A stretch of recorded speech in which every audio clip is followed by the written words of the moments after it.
everyone, and welcome to episode 155 of the Giddy Knits podcast. As always, I am Helen and I am coming to you from Dundee in Scotland. This is my little place on the internet where I get the chance to chat about all of the projects that I've been working on. Normally knitting, a little bit of crochet occasionally, and some cross stitch, and basically any crafty project that I have been working on. So welcome back. I know it's been a while. I don't think I have put an episode out since the beginning of March, and that is because, did I even get an episode out at the beginning of March? I'm not 100% sure. That's because I had East Anglia Yarn Festival and then March just went chaotic, and it's now the second week of April and things are only just calming down. So yeah, I'm very, very sorry for disappearing on you. But I am back and I have a lot to share with you. So yes, welcome back to all my regular viewers, and hello, as always, to anyone that is new and checking out the podcast for the first time. I hope you enjoy it. If you are new and you don't know who I am, as I already said, I'm Helen. But I am the dyer behind Giddy Yarns, which is a hand-dyed yarn business based here in Scotland, in Dundee. And yeah, I dye yarn inspired by literature, and that's what I do. And sometimes I knit with it too. So what have I got for you this episode? We'll start as always with some announcements. I have a new Makealong to announce. I've got a couple of finished objects to share. Then we've got my What's in the Basket section where I talk about all my current works in progress.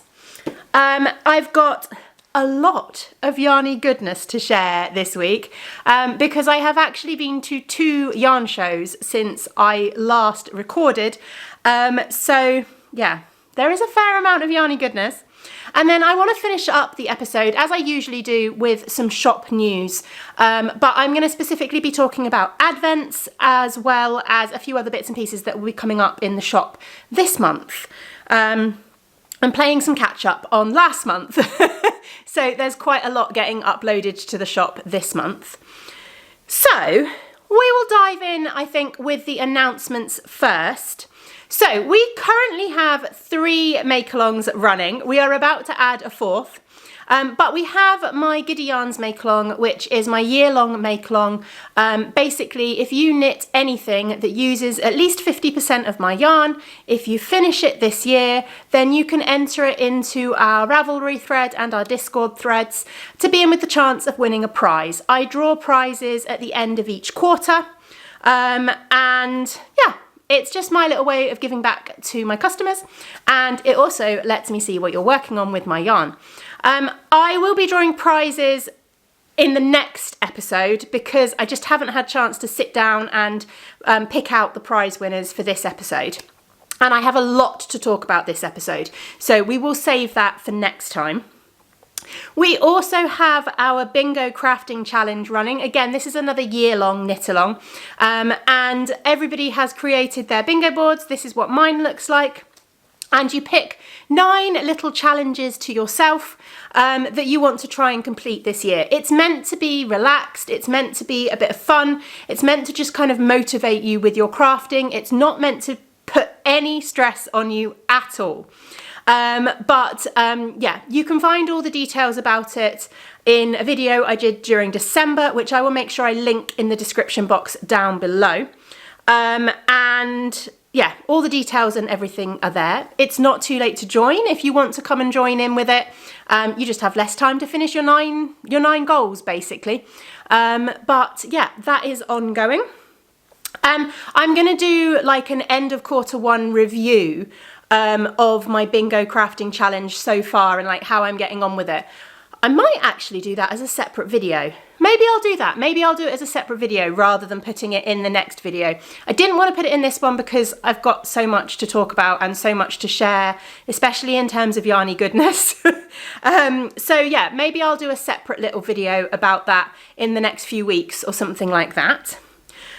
And then, as if that wasn't enough, we also have our Friends That Grimble Together knit-along. That is a knit-along using any of the gnome patterns by Sarah Shearer from Imagined Landscapes, and myself and Laura from the Lonely Knitter podcast here on YouTube and Folk Yarn Studio on Instagram are co-hosting that knit along. It's running up until I think the end of November, and the idea is to knit 8 gnomes during that time. And just join in with the gnomey fun. If you don't know what I'm talking about in terms of gnomes, don't worry, because I will be sharing a gnome shortly, and that will clear things up hopefully. So yeah, they're the current Makealongs. Now, as I said, we do have a new Makealong, and many of you will already know about this. I've posted on Instagram about it, I've posted on Discord about it, and Fran of Franny Do Makes, who I am co-hosting it with, has also posted about it, but I haven't yet had chance to sit down and do a podcast and talk about it on the podcast. So this is the first opportunity I have had. But the Spring Shawl-a-thon is back for another year. Fran and I co-hosted this last year for the first time, and it was so much fun. And it really motivated me because I actually finished a shawl during the knit-along, which is very unusual for me. So we thought we would bring it back again this year because we had so much fun with it last year. It is relatively simple rule-wise. You need to knit a shawl, or by shawl, if you're going to knit a scarf, like anything that will wrap around your neck, basically, I'm happy with. There are no whips allowed, so no works in progress allowed for this one. So it has to have been cast on as of the 1st of April onwards. But we also don't require finished objects. We will just be drawing for prize winners from chatter threads.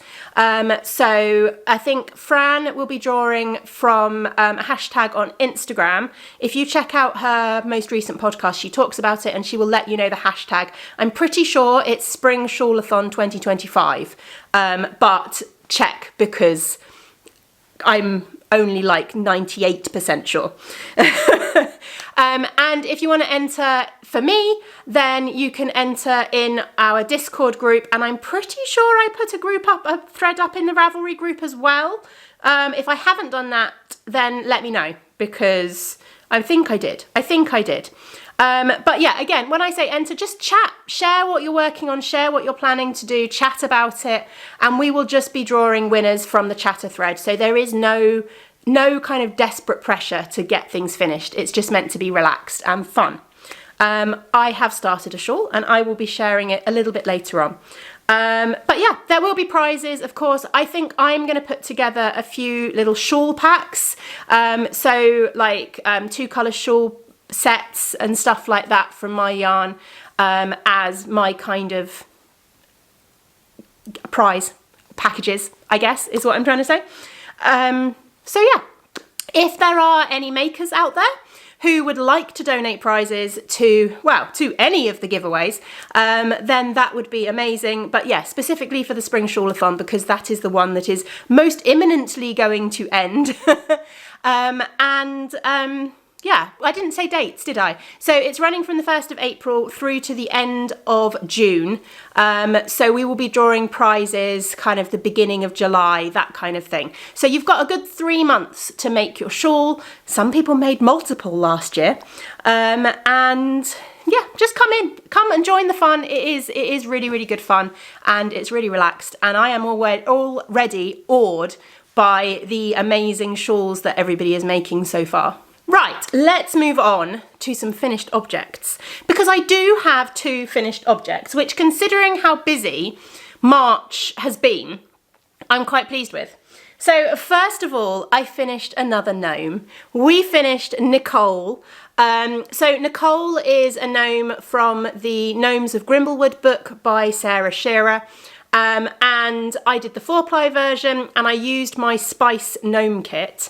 The hat, it did say, I can't remember how far through this I was last time I shared it on the podcast, so I may have already said this before.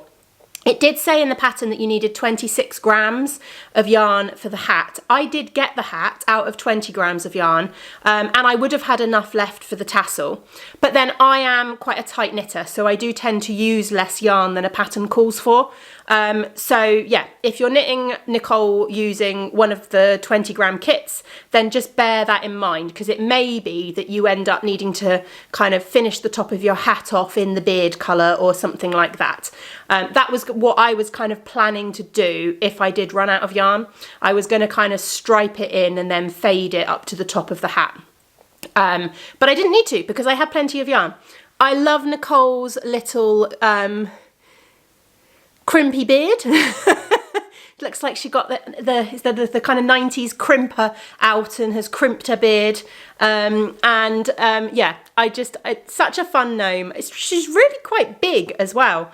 So yeah, there we go. This makes my third gnome for the year, I believe. So I am on track at the moment for a gnome a month. I am hoping to start another one imminently. I will share that shortly. But yeah, there we go. My first finished object for this episode is Nicole the gnome.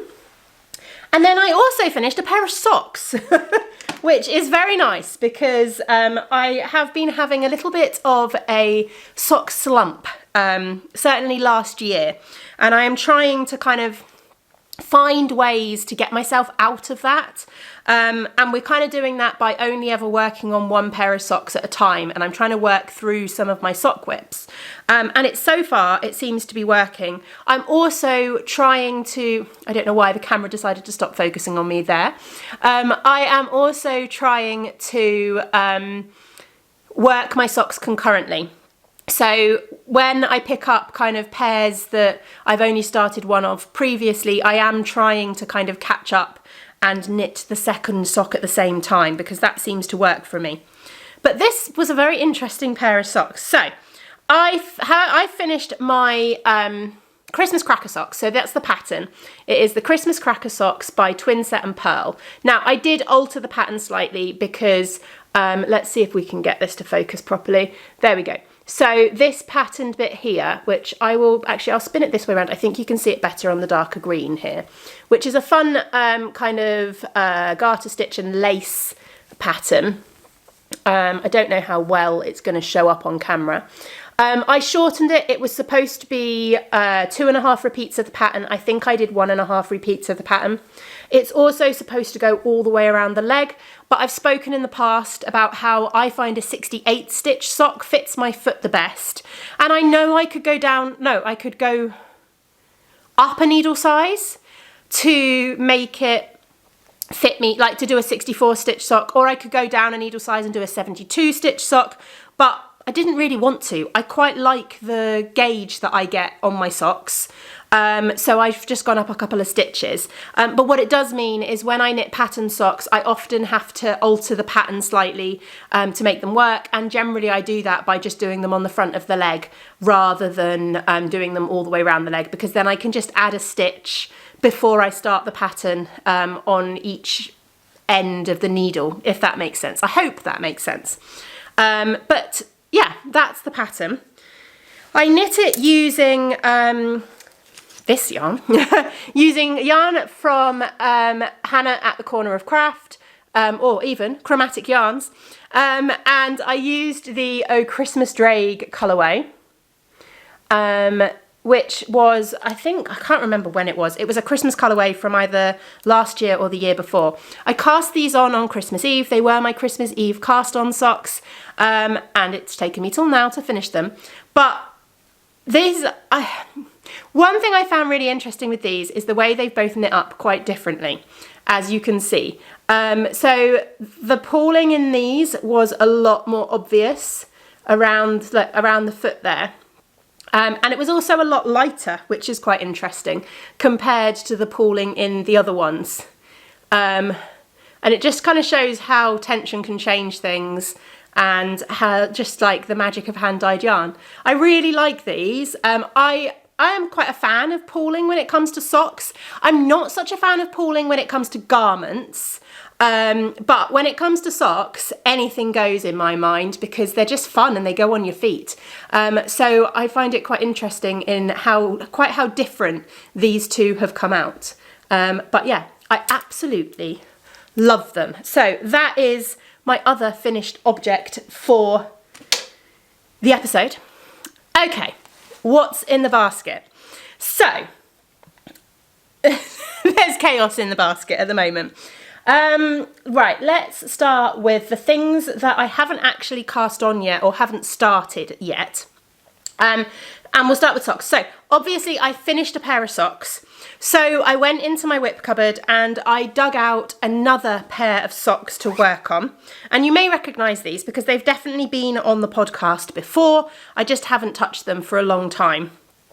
I dug out my opal socks. So I'm knitting these with, I think it's one of the Crazy Waters opal colourways, which is that one there. It is, yeah, Crazy Waters is the colourway name. So this is a commercial sock yarn, and this is how it's knitting up. So it's all kind of stripy and fun. I'm really enjoying it. I've put a purple opal in for the heel. I ordered just a few big 100-gram skeins of solid colours from Opal, with the plan being that they would be used for like heels and toes in socks when I'm doing commercial socks. So I've always got something to hand. Now, these ones, the reason I stalled on these is because I did something slightly different. So I have put an afterthought heel into this sock. Normally, I am very much a German short row heel knitter. That is my preferred heel. But I like an afterthought heel. I do a true afterthought heel. So I put my needles in and I cut my yarn and then I knit a toe basically. But I have never yet managed to get an afterthought heel sock to fit my foot properly. Not so much to fit the heel, but I've always just knit the foot too short or the foot too long. So what I did is I knit the leg and a little bit further than the leg. And then I put the heel in. And then the plan is that I need to try these on to get the toe in the right place. And I'm about 10, 20, 30, 40, I've done about 50-ish rows of the foot.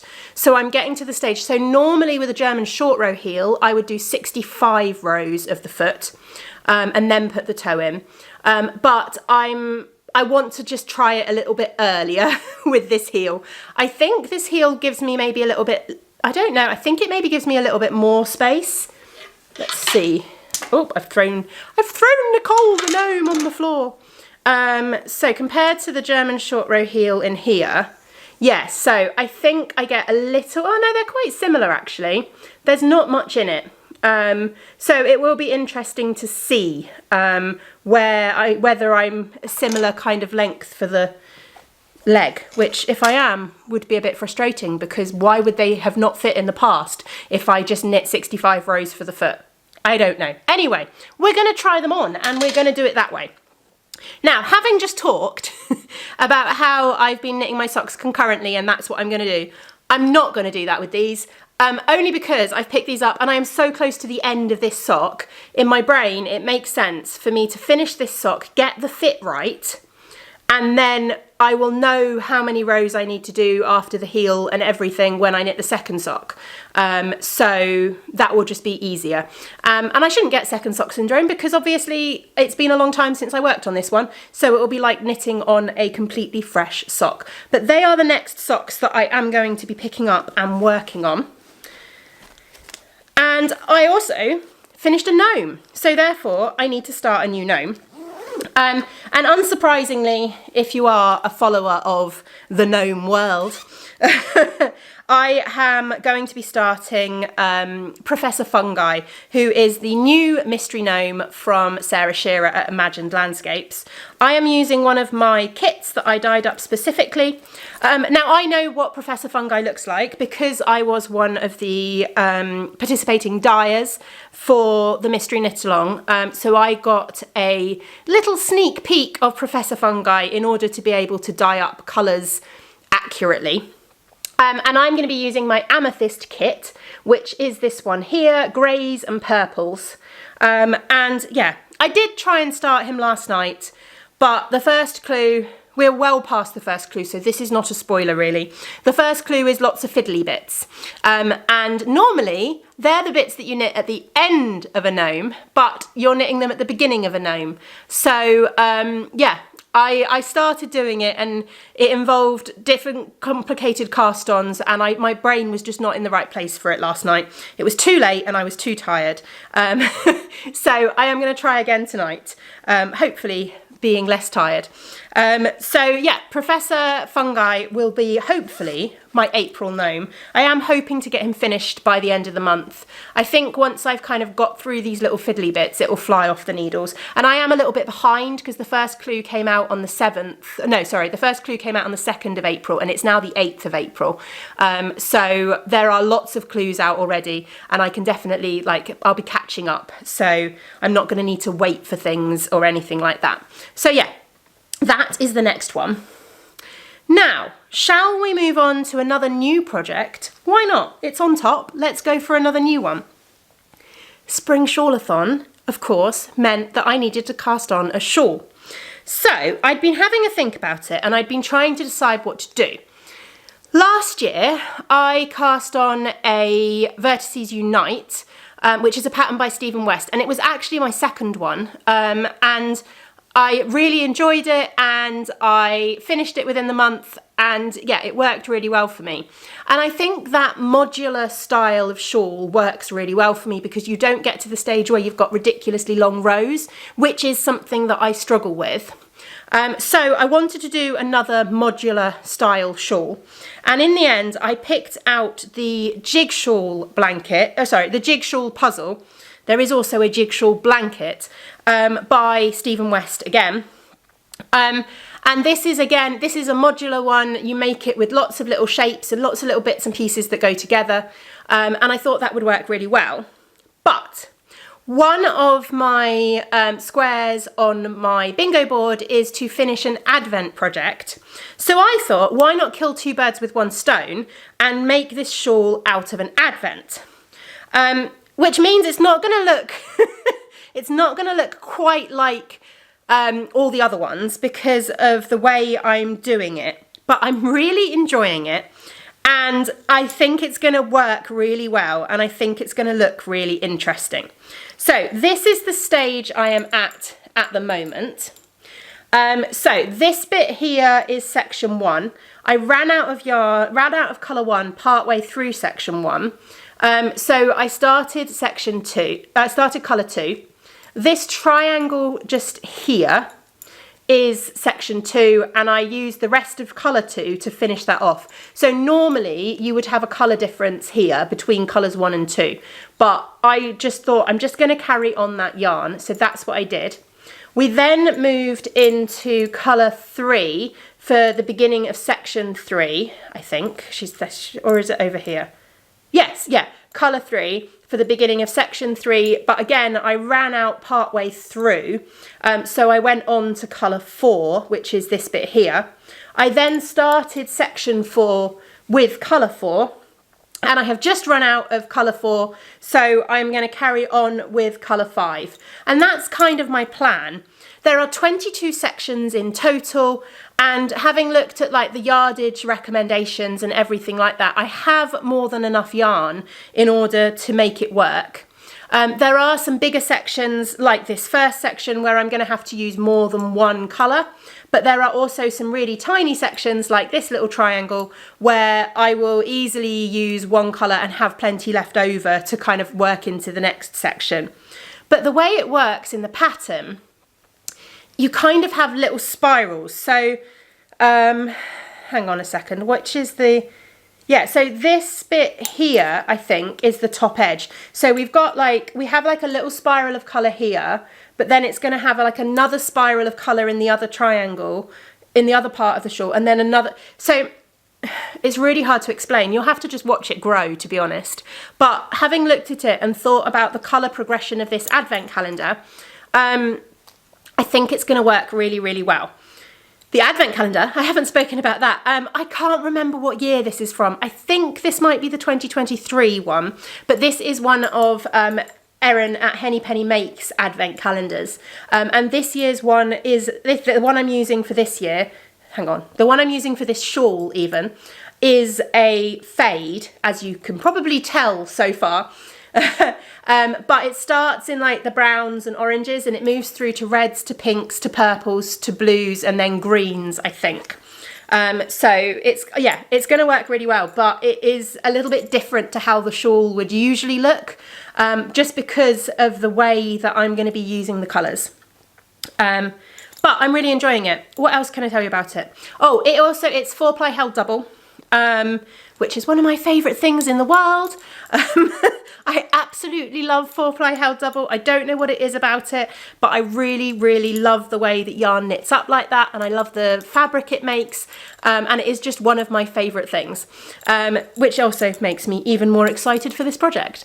So yeah, that is that one. And now that I am home again and things have calmed down a little bit, I will definitely be making more progress on this. Okay, so the rest of the stuff is projects that you have already seen, but I have made some good progress. So I have been working on Arthur's, hence the Christmas bag, Arthur's advent cowl. This is the one that I am making with the little 5-gram swap that I do with my group of friends. And I very sensibly put a progress stitch marker on this. So we have my progress pig just here, and he is marking the last time you saw this. So as you can see, I've done a fair amount since the last time you saw this. I am mostly just randomly grabbing the minis, but I am kind of trying to make sure that there's contrast between them, so I'm not putting all the purples together, for example, or I'm not having like all the oranges and yellows together. And I'm trying to space out the kind of solids as well, so that we don't get too many solids together. But so far so good. This is just a great, it's not attached to any yarn because I've run out, I've got to the end of a ball, but it's a great one just for like really simple, easy to grab, just knit round and round while you're chatting with somebody or something like that kind of project. It's been my kind of go-to D&D project. I took it with me. Last weekend I went to Edinburgh to the Woolly Good yarn show, and I took it with me there for like chatting and kind of that kind of thing. So it's worked really, really, really well for that. Really nice and easy. I think I've spoken before, but it isn't a specific pattern, but I used the numbers from the Land of Sweets cowl, which is a pattern by Helen Stewart, but I haven't put any of the pattern in. I just used it to kind of know how many stitches to cast on, basically. And then I've just knit all of the colours until I've run out. Yeah. So that is that one. Progress is being made. I've done 1, 2, 3, 4, 5, 6, 7, 8, 9, 10, 11, 12, 13 colours. So I am over halfway through this. It would be nice to get this one done and off the needles because this is like my extra project that goes in the basket.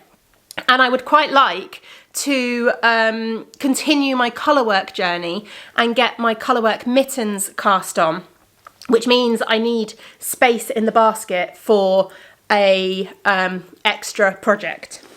So yeah, they can't be cast on until this cowl is finished. That's the plan anyway. Right, what else have I been working on? Let's switch crafts. Just realising that I have absolutely no crochet in here. I'm obviously in a knitting mood at the moment, but I do have some cross stitch. Now, I can't remember where I was when I last showed this to you, but I feel like I have made progress. Yeah, I definitely think I have. So I'm working on, in case you are new and you don't know, despite the fact that I have been working on this for a very long time, I am working on the Wonderland cross stitch from Caterpillar Cross Stitch. And this is where we are so far. So I have finished all the buildings over this way. I have been good and I did finish all of the water in this bit here before I moved the hoop. So I am proud of myself for that. We have also put in mountains. I think last time I was on these buildings possibly. But we've started the ski slope and the little people and another little building down here. So progress is definitely being made. Like I feel like the end is much more in sight now, because I feel like I'm on to the second half, if that makes sense. There is, I think, a little bit more to come down here, but even so, I definitely feel like I'm on to the second half, and like the end is much closer in sight, which is good because there are so many other cross stitch projects that I really want to work on. But I refuse to let myself start too many. I just want to have one on the go at a time, because otherwise I'll get overwhelmed. So yeah, progress is being made. Now I've moved the hoop right over this side as well. I feel like that's making me feel like I've made loads of progress, and I'm definitely feeling, as I said, closer to the end of it. So yeah, that is that one. And then we have two more projects that I've been working on. One is my Sweet Shop blanket, which I'm working on with my Sweet Shop minis from my own yarn club this year. So I'm only using February's colours at the moment, and everybody should at least have them on their way. Yeah, you should have them by now, hopefully, because they shipped before the end of March and it's now like the 8th of April. But I will, do you know what? I will put a timestamp on the screen just in case you don't want to see the colours for January and February. But I'm not sharing March's, and I have shared them on social media, so you should have seen, you probably would have seen them. Anyway, I'm rambling. It happens a lot, doesn't it? Here we go. So where am I? I feel like I put stitch markers in. Yes, I did. Oh, okay, but there's only sort of 2 and a bit new squares. So I think the last time I showed it to you, I'd finished the first 5 squares. I've since added this blue square here. I've added this purple square here, and I'm just working on this pink square here. And this is an example of what I said with like some of the colours, because I've used, I'm getting ahead of myself. So the pattern is the Sweet Shop blanket by Laura Penrose. Let's start with that. The original pattern, you use an undyed yarn along with your coloured speckled or whatever yarn. I didn't want to do that because I knew I'd get bored. So I dyed up some pastel solids. These 5 colours, yellow, pink, blue, purple and green, and I'm going to be using them each month compared with the Sweet Shop minis. But some of them, like this one here for example, there's quite a subtle difference between the 2 colours, same with this one here, but some of them, like this one here and this one here, will have a bigger contrast, and like this one down here as well, between the colours. And I'm fine with that. That is part of the fun. But yes, so I need to pick this back up again. And I need to get February's minis added. I have caked up March's minis ready for it when I get to it. But I am falling a little bit behind, so I could do with actually sitting down and catching up a little bit and at least get myself working on March's minis this month. I obviously don't have April's yet because April's haven't been dyed yet. The clubs have only just closed. But yeah, I'm really enjoying how the colours are working, and I'm excited to carry on with it. It is definitely a really fun blanket project. All the leftovers, because I do have leftovers. I haven't weighed what I've had left over, but in the pattern it says it uses roughly 10 grams for each triangle. So I've probably got roughly, I've also got cat hairs. I've probably got roughly 10 grams left over from each. And I've just been adding them into a big magic knot ball. And then at some point in the future, I will probably make something else using this magic knot ball. But I don't know what. We'll find out. I might just put each quarter into a magic knot ball and then set them aside, and then that gives me more options as to what, rather than putting them into one giant one, which will be really unwieldy. Yeah, that is what I'm doing with that. The final project that I've been working on, I told you I had quite a lot to share with you in this episode. The final project that I have been working on is my Lento sweater, and just you wait, you will be so proud of me because I finished the body. This has flown off the needles, genuinely. I am so knitting more of these. I have so enjoyed this. So here we go. We have the entire body of my Lento sweater. It's not even particularly cropped. It hits me just kind of the top of my hip bones. So in fact, I might try, I wonder if I can put it on. I've got kind of the wrong the wrong outfit for this today, but the sleeves are on magic loop, so I should have plenty of sleeve space. I'm putting this on over top of another jumper, but oh well. Okay, so it hits me.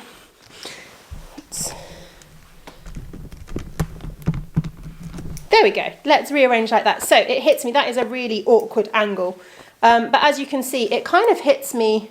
Where's my hip bones? Yeah, my hip bones are about here. So it hits me kind of on my hip bones. So it is not cropped, which is quite nice. My plan is to be able to wear this over dresses and things like that. So yeah, and I'm really happy with the fit. It's not tight at all. And obviously I've not blocked it yet, so it will definitely get blocked and it will grow with blocking. So it's going to be quite nice and kind of flowy, I think. But yeah, let's reset the camera. So yeah, that is how it's fitting. That was some shoddy camera work right there. But yeah, I am on the sleeves. I haven't done a lot of sleeves, but I have picked up for the sleeves. I am a little bit annoyed because I'm having to knit the magic loop. Now, normally when I knit sleeves, I will use a 30 centimetre kind of length of cable, like a small circular, a 30 centimetre small circular, and I will just knit round and round. I didn't have any in the right size because I need a 6.5mm needle. And I had a little look online and I couldn't find any 30 centimetres that went up to a 6.5mm. They all seemed to stop at around a 5mm, which is frustrating because I would be much quicker and much happier if I could just knit the sleeves round and round and round. But I'm going to have to magic loop them, which is fine. I'm used to magic loop. I use magic loop for socks, so it's not like it's an unfamiliar technique to me or anything like that. It's just a bit slower really than being able to just go round and round on them, but it's fine. I have used so far, I have used one whole ball of the main colour, and I've still got this much left of the second ball. I'm wondering whether I might manage to get the sleeve. I am doing full length sleeves, so we will see. I'm wondering whether I might manage to get the sleeves out of this one, because unfortunately my third ball is a slightly lighter skein. I haven't said what yarn I'm using. Have I said what the pattern is? I've said it's a Lento pattern. Did I say who it's by? I don't think I even said who it's by. I am not being a very good, I'm never a good podcaster, am I really? It is by Joanna Hitala.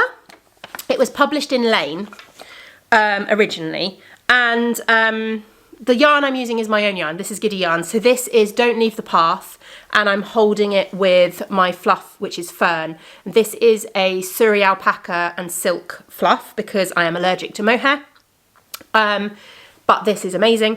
It's the only fluff base that I stock in the shop because I'm allergic to mohair. So yes, it's awesome. Yeah, so I've used one and a bit so far of this. This skein is slightly lighter, so I'm hoping I can get as far as I can with this one. I could always just dye up another batch and go pick one that's, yeah, I don't know. They're obviously just from different batches. Or this could even have been, to be honest, this could even have been a dodgy skein that got set aside for me to keep, and then I didn't really think anything of it when I just picked up other skeins to go with it. But it will be a little bit lighter. I'm wondering if the fluff held with it will make it less noticeable, or whether I should have alternated skeins. The official yarn dyer of me tells you should always alternate skeins with hand-dyed yarn. I didn't. And this is going to be my issue because I didn't alternate skeins. But we're going to wing it. We're going to see what happens. So yeah, I've used that, and this is the second ball of fluff. And I am, yeah, you can see I've not got masses left of that. However, this is the old fluff base. So this is the one that is 300 meters, as opposed to the new Surrey alpaca fluff, which is 400 meters. So there is that. So that is why I've used more of this than I have of this. But yeah, to have finished a body and only used a skein and a half, to use less than 2 skeins of each, is very good. That's kind of what I was trying to say. Anyway, that is all the projects that I've been working on. It's quite a lot. There has been quite a lot of progress made on quite a lot of things, actually, despite how busy everything has been in the last month. So I'm hoping that continues. Okay, it is time to move on to Yarny Goodness. Now, I did say there was quite a lot of it. I have been to 2 yarn shows, and I've also got some clubs in as well. So we're just going to share it. We're just going to share it.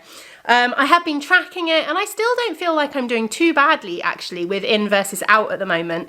But I could do with finishing a couple of bigger things, definitely. So let's start with clubs. So first of all, excuse the crinkling, I have had the February and March minis in from Hannah at Chromatic Yarns, and these are the Chai Latte minis, which is kind of her Patreon yarn club, or it's a tier on her Patreon, but as being part of the tier, you get 3 minis. So these were the February ones, lovely reds and pinks, and then these are the March ones, which just remind me of all of the kind of spring colours. These make me think of crocuses and snowdrops, and even like the start of daffodils and things like that coming out. So yeah, absolutely beautiful minis. I am just going to collect these throughout the year, and then I'm going to make a decision about what I do with them next year, basically. But I'm tempted, with the way the colours are working, I am tempted to kind of do like a trio granny square with each month and give myself like 12 blocks, but use the minis entirely in a granny square, and then join each month. So I would use all 3 of these to make one big granny square. Whether I stripe them or just do one colour then the other colour then the next colour, I don't know. But then join those granny squares together to make a blanket. Yeah. That's what I'm wondering, whether I might do something like that. That might be quite fun. Then my other yarn club came in for March, and that is the Magical Worlds Club from Laura at The Lonely Knitter. And how gorgeous is this one? This month's theme is the galaxy, and isn't this the perfect colours for the galaxy? These, I think I'm going to save for socks. I'm hoping to get my sock mojo back this year, and then next year I'm thinking I might try and do a pair of socks a month. And I might use this club because Laura does some amazing like variegation in her colorways, which I think will work beautifully in socks. And yeah, with the contrast minis as well, I think that's my plan, at least. At least that's my plan for now. We will see what happens when they've all come together. But I'm going to do what I usually do and collect them throughout the year, and then I will look at them next year, and then I can get them all out together at the end of the year and see what they all look like and be excited, because that's always really fun too. Right, East Anglia, that's the next thing. So I only came home from East Anglia with 4 skeins of yarn, which is not too bad. Part of the reason why this isn't as bad on my in versus out as it could be is that I am only counting yarn that I have purchased with my money. So 2 skeins of this that I've purchased with my money. That like was one of those sentences that's like so obvious, like I wouldn't have purchased it with it. Anyway, I am not counting skeins of yarn that I have swapped, is what I'm saying, basically. I'm only counting my personal purchases as opposed to yarn that I have swapped. And I, of course, did a swap with Erin at Henny Penny Makes. So I swapped with her for these 2 skeins of yarn. These are both the Mary Poppins, the Votes for Women colourway from her Mary Poppins collection. And I was thinking I might be able to get like a little top of some kind out of 2 skeins of this. Like a kind of sleeveless little tank top to go under dungarees, or something like that possibly. I'm more than happy if I need to add a contrast. I'm just looking to see if I've got anything. I don't, but I definitely could dye up a contrast in the purple or a contrast in the turquoisey colours or something, so that I could maybe have a solid contrast to go with them if I needed to add some stripes or something if I needed an extra skein in there. But yeah, that's my plan for those. And they don't count towards my in versus out because I didn't pay for them. However, I did pay for the rest of the yarn. Yeah. So I purchased, again, from Chromatic Yarns, 2 skeins from her afternoon tea collection, and they're both the same. They're both the macarons colourway, but I got a skein of it on merino and a skein on the Surrey alpaca fluff, with the intention that I'm going to hold these together and make a hat. I think that is the plan. I had a lovely hat on the go using some Lay Family yarn in kind of, well, not quite similar colours. It was in purples. You may remember it. It's the it was the Toasted Mallow hat. I can't remember the designer's name. But that was when I really kind of found out that I was allergic to mohair, because every time I picked that hat up to work with it, I would end up sneezing. And it got to the point where I just couldn't do it anymore. So I have had to rip the hat out and pass the yarn on to somebody else. But I loved the hat pattern, and I really still want a hat like that. So I feel like these will be perfect. And because it's the alpaca, it won't be a problem. So yeah, that is those 2. And the plan for those 2 as well. And I'm pretty sure I've probably got a pom-pom or 2 in stash that will work with these colours. And then there were a couple of other little things that weren't yarn that I picked up at East Anglia. I picked up one of Hannah's wonderful beaded stitch markers. I got a dinosaur because I missed out on these the year before because I completely forgot about them, and by the time I remembered, she'd sold out. And then I didn't buy this, I was gifted this from Jem, a lovely project bag with cats on. It's such a fun fabric, with all of the fun little cats on there as well, to add to my extensive Little Grey Girl project bag collection. There's always a bit of a joke between me and Martin of Welsh Tenor as to who has more of Jem's bags, and I'm pretty sure I'm winning. Right, so that was everything from East Anglia Yarn Festival, but then I did go this weekend. I went just as a visitor, just as a shopper, to the Woolly Good in Edinburgh, and I did spend a bit of money there. So my first little purchase was a sock set from the Wilchemist. I love how she has put these sock sets together, because popping the little mini through the yarn hole at the top makes it look really neat and tidy, and I'm quite impressed by that. This is the Super Bloom colourway, and it's just going to make me some fun socks. It's a 70-gram sock set, so I've got 50-gram of the main colour and then a 20-gram mini. She had a lot of really fun sock sets in lots of fun colours, so that is that one. And then I bought 4 projects. So the first one was, I was planning for this, and I am going to be making a top out of this, and I definitely, I'd already looked up a pattern in advance. I've forgotten it off the top of my head. I will have to look it up quickly, but I had already looked up a pattern in advance and worked out how much yarn I needed for it, and that is the Violet top by Jessica McDonald, which is, I'll pop it on the screen rather than trying to show you it on my phone. I'll pop it on the screen, but it is a lovely simple top that will work really well over dresses with a little bit of lace detail on it. And I picked up these 3 skeins from Claire at Cookston Crafts to make that top, because I think they'll work really nicely in it. I think it will make a really nice kind of summery top to go, as I said, over dresses and things like that. Maybe, I think it might be a little bit too flowy to go under dungarees, really. But certainly it will work really nicely over some of the dresses that I've got. So yeah, that's what the plan for those is. Oh, I didn't tell you what they are. It is her Northern Lights colourway. Which is, yeah, very pretty.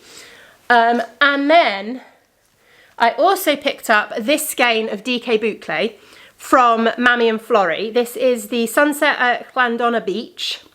It is absolutely beautiful. And I'm going to make a specific pattern with this. So I am going to be making the Cloudy Nora shawl, which is this one here, which is designed with DK Boucle and fluff together. So my plan is that I will use this fluff, but I'm going to pair it with my fern. Sorry, I did that the wrong way around, didn't I? I'm going to use this boucle, but I'm going to pair it with my fern fluff because I think this will work really well. It really picks up the greens that are in there. It's almost exactly the same kind of colour. So I think that will work really, really nicely in a shawl, and I think it's a really interesting construction as well. So yeah, that's the whole pattern plan with those. I obviously didn't purchase this one. It needs to actually go back on the shelf because it is on the website. I just grabbed it down for an example. And then there were two other little things I wanted to share with you. I picked up some stitch markers. Here we go. From Songbead Designs, who is Rebecca, who's based in Edinburgh. I've known Rebecca for quite a long time. I've met her at various yarn shows and things like that. She is a knitter, but she also makes these gorgeous, gorgeous glass bead jewellery as well as stitch markers. I will obviously link her details down below, but as I said, she is Songbead. I think you can find her as Songbead on Instagram as well. And I just picked up these gorgeous little stitch markers, beaded stitch markers from her that are super pretty. And these ones are like glass beads that she sews around a little wooden ball. And yeah, just really, really, really pretty. So yeah, that was those ones. I'm looking forward to adding those into my stitch marker selection. And then finally, I came home with a gorgeous little notions pouch, or to be fair, you could probably use this for sock knitting as well, from Jackie at Soft Accents. Jackie does gorgeous little project bags, which a lot of the fabrics that she uses are African fabrics, and they're just beautiful project bags.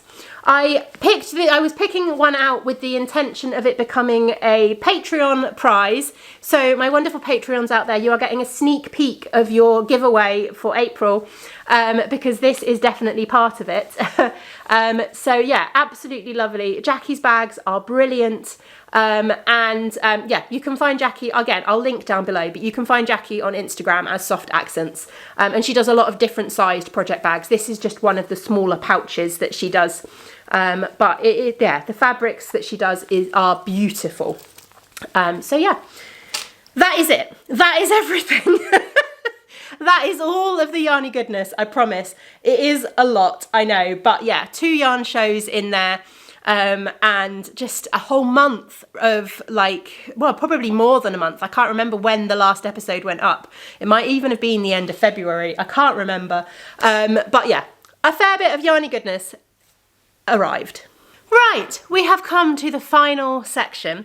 I want to finish off with a little bit of shop news because obviously I've not updated you on anything to do with the shop in a while. So, first thing is I have just updated the shop today with some of the bits from East Anglia Yarn Festival. As I said, March just got away with me.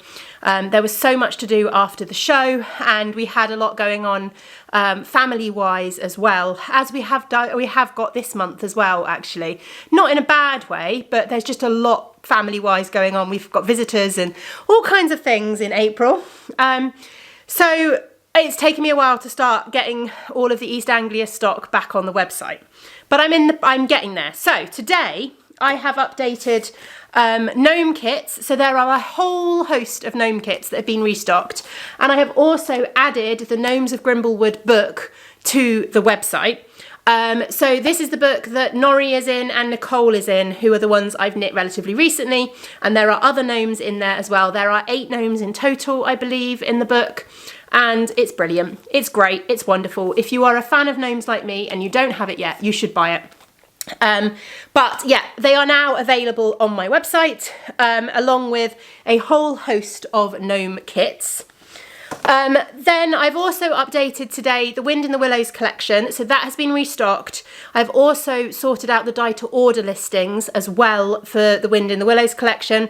So there are mini bundles and also 100-gram skeins for that. I have also done the Hitchhiker's Guide to the Galaxy collection as well. So again, they are all restocked for the ready to ship listings, and the die to order listings are now there. And the mini bundles and everything that I've got are there as well. Those bits have been restocked. I've still got a fair amount to restock, but it's going. It's on its way. I have a plan. I have a list. I have counted numbers, and I am slowly sorting things out. But the other thing that I keep talking about, and it hasn't been happening, and I was really hoping to launch it the same weekend, launch it online the same weekend as East Anglia Yarn Festival, and that is the first half of the Discworld collection. So I am bringing back all of the Discworld colours from the club last year, but I'm bringing them back in 2 collections of 6 colours in each collection. And my intention, as I said, had been to launch them at the same time as East Anglia. The colours were dyed and they came to East Anglia, but I just haven't had time to photograph them and get listings written and all of that kind of thing. But I am aiming to do that for Friday the 18th. So I am aiming to have the listings done and ready for Friday the 18th. I am not going to release them as a pre-order. What I think I'm going to do is I am going to list them, what I have in stock, I will list as ready to ship. And then I will put dye to order listings up at the same time so that they will be available for you. But I thought I would share the colours because some of you won't have seen these colours at all.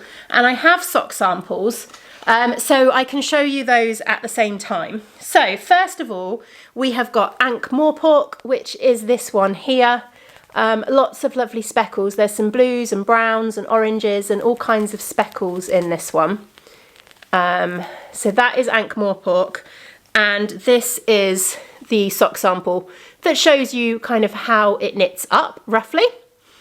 Then we've got Unseen University, which is this one here, which is a bit more of a variegated skein with pale blues and yellows, and there are also some kind of rusty speckles and some grey in there as well. And that one knits up like this. So that is that is Unseen University. There we go. And then we've got, what's on my lap? Let's go for Rincewind. Then we have Rincewind, which is this wonderful oranges and yellows with pops of kind of a kind of wine red burgundy kind of colour in there. Which is really fun. There are also, I think, a few little black speckles in there as well.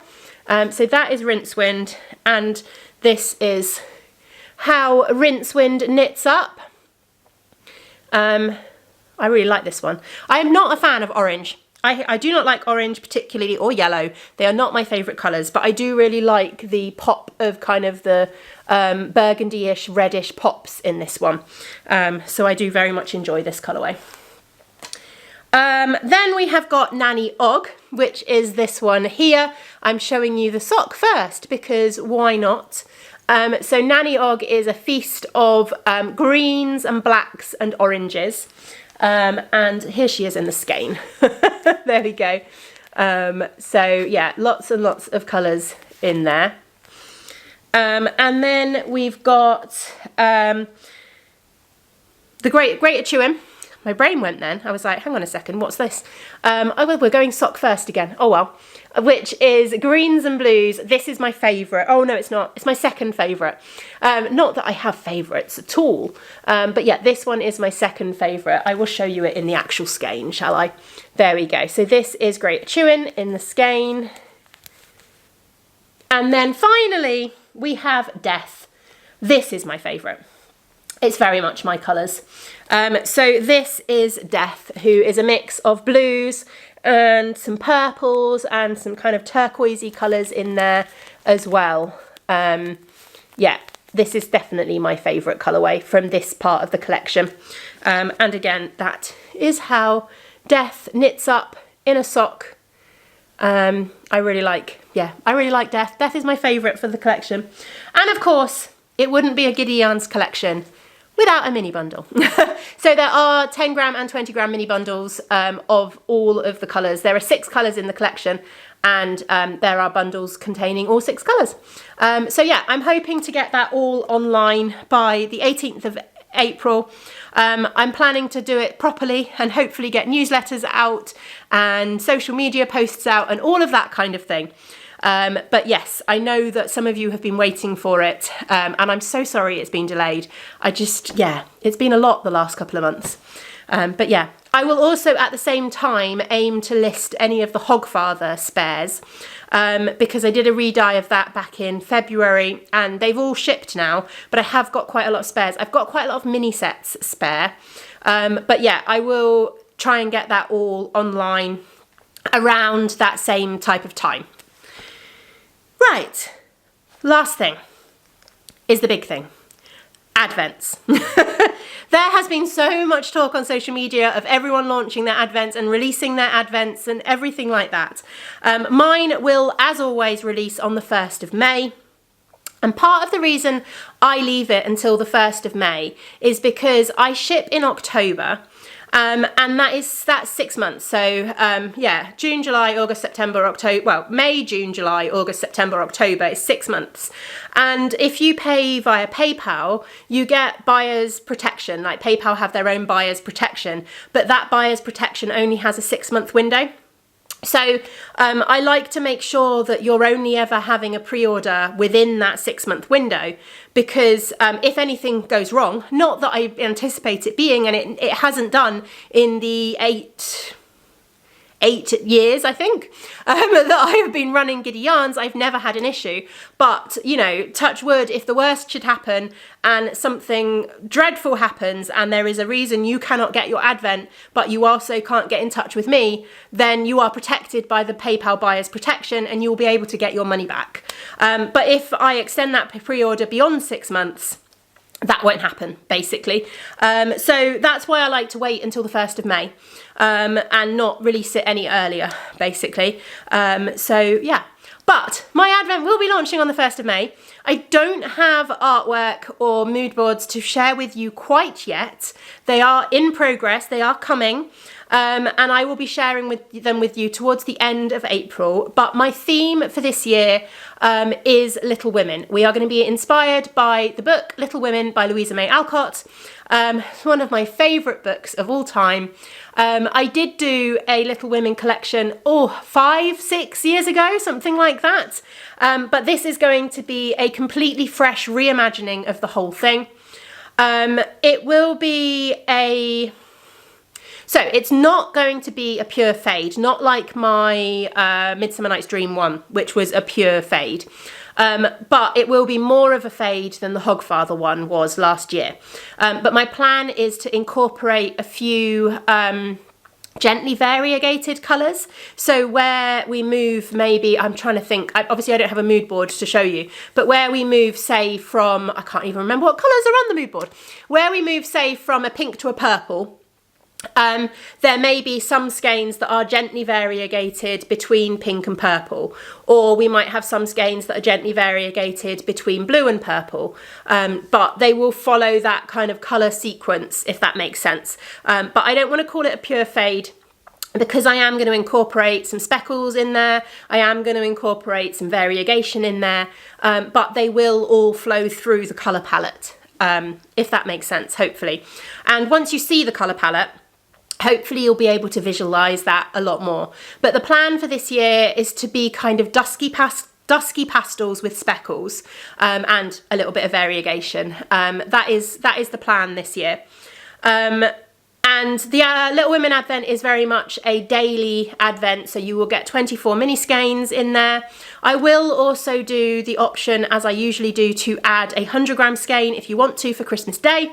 Yeah. And that's the plan. I think this year, unlike normal, I think this year I am going to do them in a box. I haven't made that decision yet. Normally I do a printed bag, but I haven't quite worked out if my artwork will work on a printed bag yet, or not, basically.